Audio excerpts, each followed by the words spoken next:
Menanggapi informasi ini, pihak BMKG Manado meminta masyarakat agar tidak panik berlebihan. Menurut BMKG, hingga kini belum ada peralatan yang dapat memprediksi gempa. Selengkapnya, mari kita saksikan dialog bersama BMKG Manado yang sudah kami rekam siang tadi. Berikut.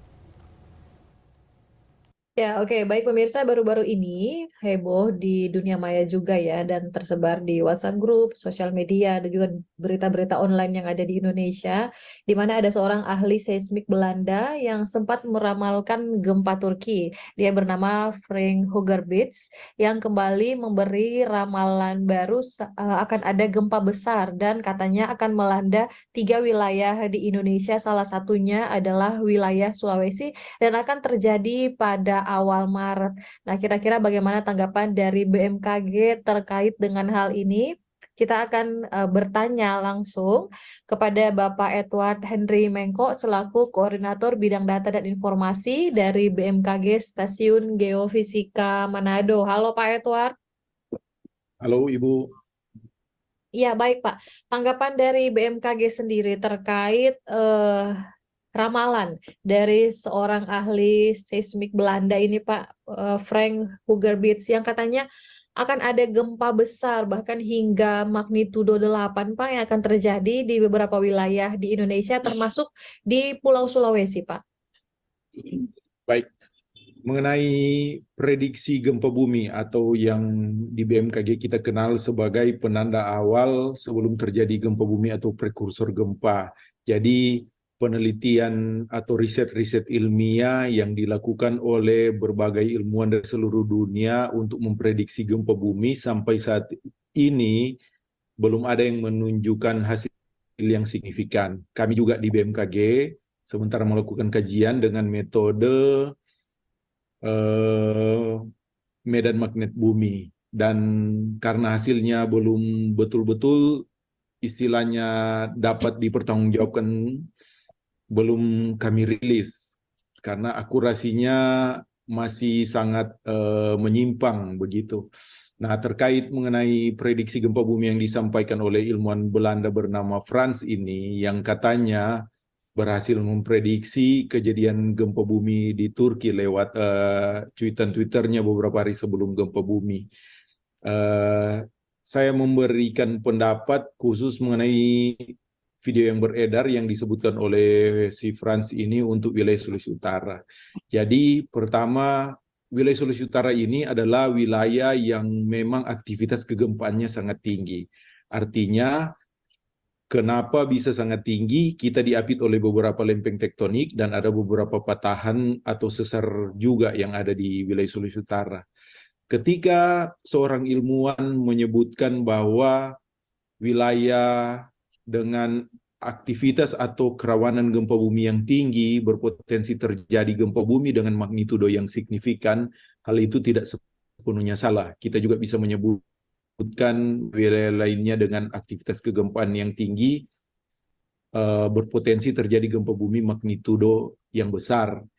Tapi kita masih berpegang bahwa gempa bumi itu belum bisa diprediksi sampai dengan saat ini. Nah, jika gempa bumi Turki berhasil diprediksi oleh si Frank ini, kita belum juga melihat portofolio yang lain bahwa gempa bumi yang lain yang dia prediksi juga berhasil. Kemudian dalam masyarakat ilmiah, terutama para ilmuwan yang selalu menandaskan pendapatnya pada hasil kajian ilmiah, metode yang digunakan oleh Pak Franz ini belum juga dirilis secara resmi lewat artikel ilmiah. Jadi ketika suatu artikel itu dirilis, nanti kita bisa membandingkan dan kita bisa mempelajari akurasi prediksi dengan metode ini terhadap kejadian-kejadian gempa bumi signifikan yang terjadi sebelum-sebelumnya. Nah, Berarti perlu ya. digarisbawahi Pak Edward, sampai saat ini belum ada metode penelitian begitu yang betul-betul dapat meramalkan gempa bumi secara presisi begitu Pak Edward.